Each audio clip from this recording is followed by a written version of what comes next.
If you fia telefo fa felo ia tu le nei tai au malole soifua manuia, si mail fa afonga o Talala Radio Samoa. Ele sa ole vae o le tusamal se lau fitu se fulu tangata whainga luenga le AUT po le Auckland University of Technology.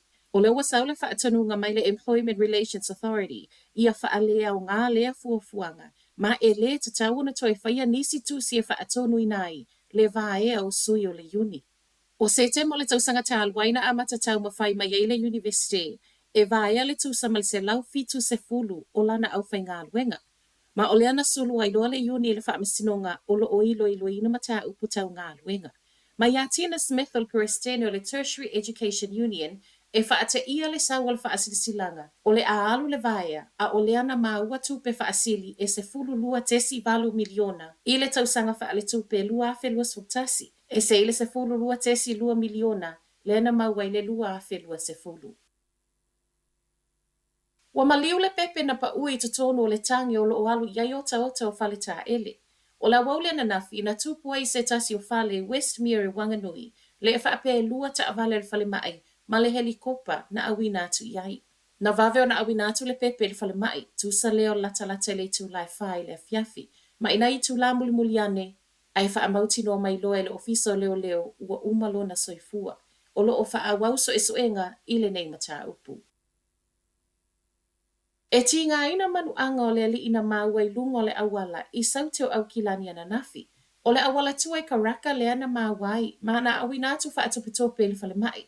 Na tāpuni ai ma le awala na mawai ai wha asolo so esu e ngā leo leo. E tu wha atasia telefo o lo so esu e leo leo le mta upu ato ai ma le saa ilia o nisi e sila fia nisi wha mtalanga e feso o ta iatu. Ua whaatonuina le whaamasinonga le kalapu tāpolo e toi tutongi le safulu 5 fetala i le sa avea maona whaatonu sili. Le ana whaamalo lo ona ole le whaia o lona tui o le koviti. O Benjamin Howard, sawa ai le kalapu sa ia o mai le aso muli muli o te sema o le luafe luatasi. O le whaamalo lo o ia ono le tui o le koviti na sulu ai loa i le Employment Relations Authority ma lana finau e le isa o le whaamalo lo o ia mai lana ngā luenga.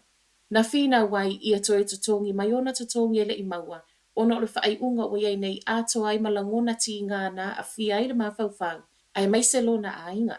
E ui le fina mai ale tu tali o le alava sa whaia whaatala noanga ma whonotanga, ai ele i o le whaai unga muli muli o le wha malo lo o Howard.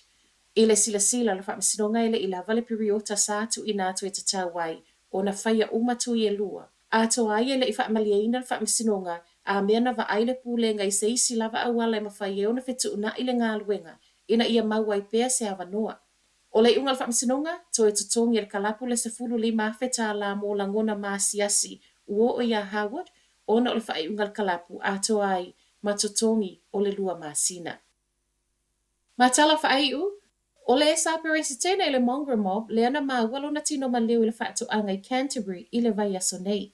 O le whaamauninga lea mai leo leo, ma o Chad Puru, 5 tausango kalai estete, na maua i tutono o le taawale o susunu. Mai le asalua na mawai, o lo osu esu eina pē leo leo e le ngata i le whaatu anga na mawai, a o awala na muli muli va ai ai le taawale a le ua maliu. Mai le aso sase i o mai i le tae au le aso lua. O le ua mai aso esu enga na whai e le tino maliu Puru, pe tai, e le o mawhai ona whai lo mai e leo leo nisi whaamatalanga. O Puru o ia lea sa ta ia le mokro mopi kalai estete mo le silia ma le 2 tausanga. Pe tai o leana wha amawaina ua mōli e le tōso teine. Leana a whiele ta mai tai se 10 tausanga lona matua i le silia ma le 2 tausanga tālu ai. O tala na o le nei tai au, manuia le nei aso.